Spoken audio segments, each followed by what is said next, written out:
There are just 10 days left in the WNBA regular season. One finals playoff spot is still up for grabs, but the main event was on Sunday in New York City. I don't know if you saw this, Ramona, the U.S. Open, we had New York Fashion Week, and of course we had the third and final regular season rematch of last year's WNBA finals. So the Las Vegas Aces, they were without MVP favorite Angel Wilson in this one. This was her first missed game since 2019.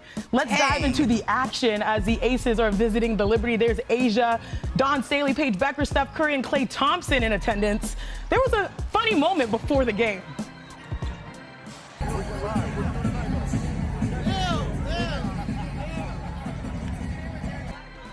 He is there. I mean, like, it's going to take a while for us to sort of realize that they're not teammates. Are they still the Splash Brothers? They are forever, but still, let's talk about the sisters here because the New York Liberty and Breanna Stewart just came out running and gunning. I mean, they got up and down.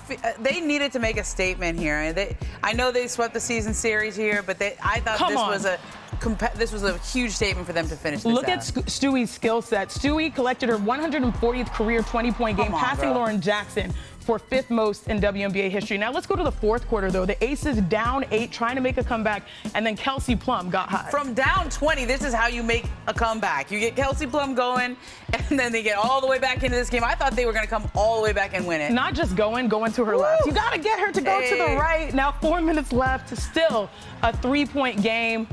Sydney Colson, H-Town's finest, is known for shots like this. I mean, what kind of how would you describe that? A point guard hook. Please help me, God, look. And then watch this, she knocks down the 3. She is not a foreigner to big moments in that arena. You saw what happened last year in the WNBA Finals without Chelsea Gray, but this time it's no Asia Wilson. And then Sabrina, though, we all know when it comes to crunch time, she's going to take the tough shot. I mean, they actually fell behind after leading by 20. Las Vegas comes all the way back, and Sabrina, of course. And this was a great opportunity. Jackie Young drives, blocked by Breanna Stewart.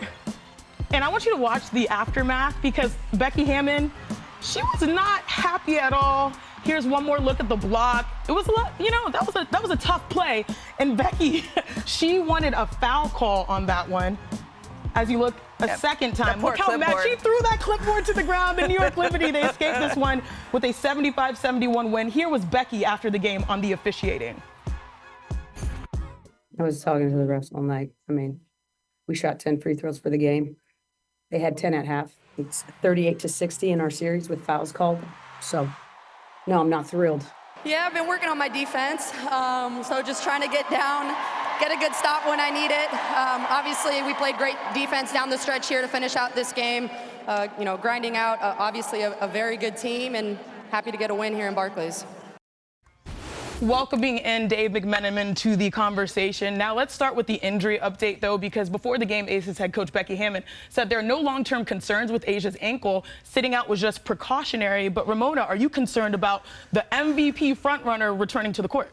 I mean, I'm not concerned in the sense that they just need her to be healthy in the playoffs. She's been so dominant this year. She should be the MVP again. Rebecca Lobo, who's our inside source here, she said, before the game, Becky Hammon had said, if this was game 5 of the final, she'd be out there, right? This is just making sure that your best player is healthy for this stretch run.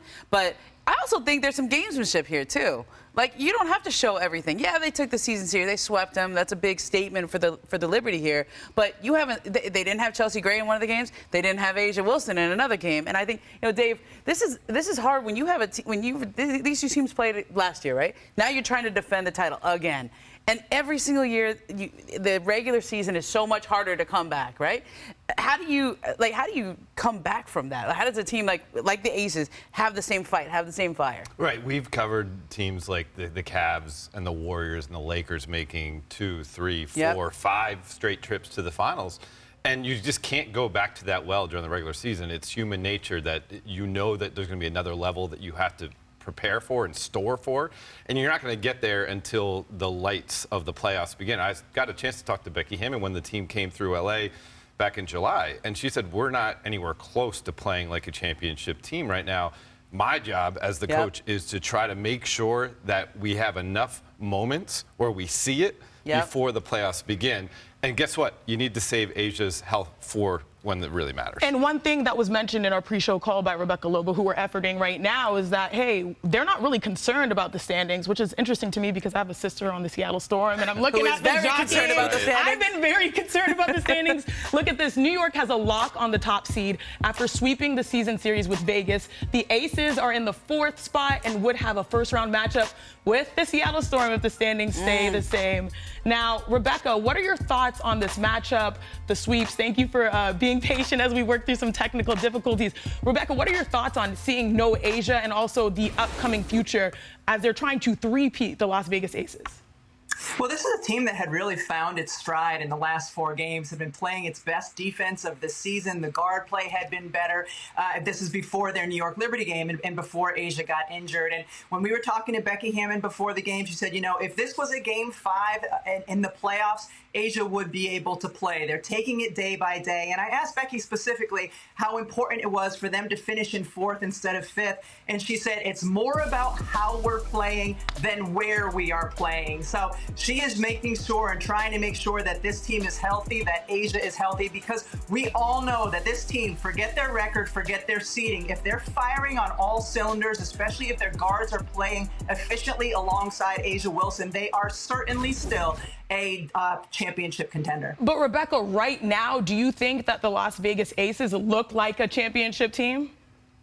I thought they were getting much closer to it in the 4 games before Asia got hurt, before this New York Liberty game. And they showed championship heart and effort, Chiney, in that 4th and late in that 3rd quarter when they made the run against New York. New York was up nearly 20 in that game. The bench came in, they really provided a push, and then the starters came back in the 4th quarter. So I think we're seeing it in glimpses. We're just not seeing it quite consistently, and that's what Becky Hammon keeps using over and over, is this is a team that has to play consistently. Terrific. And in the 2nd quarter, they had a single-digit scoring output because they weren't sharing the ball the same way. So there are concerns. Can they still win a championship this year? Yes. So not so many concerns when it comes to Asia Wilson bouncing back. Again, the word is precautionary, but we did get some unfortunate news on Saturday. Chicago Sky rookie Angel Reese announced she will miss the rest of the season with a wrist injury. Angel ends her first year in the W as the current rebounding leader at over 13 a game. She set a new WNBA record with 15 consecutive double-doubles, but that's not it. She dominated on and off the court with her fashion appearances and has over 4 million Instagram followers, the most of any player in the league. Now, after the news broke, Reese posted to social media, quote, "I have showed that I belong in this league, even when no one else believed. All I have ever wanted was to come into the W and make an impact. I can confidently say I have done that and will strive to keep doing so. I'm filled with emotions right now that I have a season-ending injury, but also filled with so much gratitude for what is next." Now, Rebecca, what impressed you the most? Because there are many things about Angel Reese's rookie year. Well, she had the greatest rebounding season we've ever seen in the WNBA, not by a rookie, but by a player. We've never, Chiney, had a player average more than 12 rebounds per game, and Angel's at 13. Yolanda Griffith, in one of her best seasons, averaged right around the same offensive rebounds that Angel is averaging at 5.1. So you talk about the great impact that she has had off the court, drawing fans. Well, if we just focus on her rebounding and you look at the numbers, the stats prove the greatest rebounding season we have seen in the history of the WNBA. I mean, when she first came into the league, I remember talking to Lisa Leslie about what the league can expect from Caitlin Clark. And she goes, wait. I want to talk about Angel Reese, too.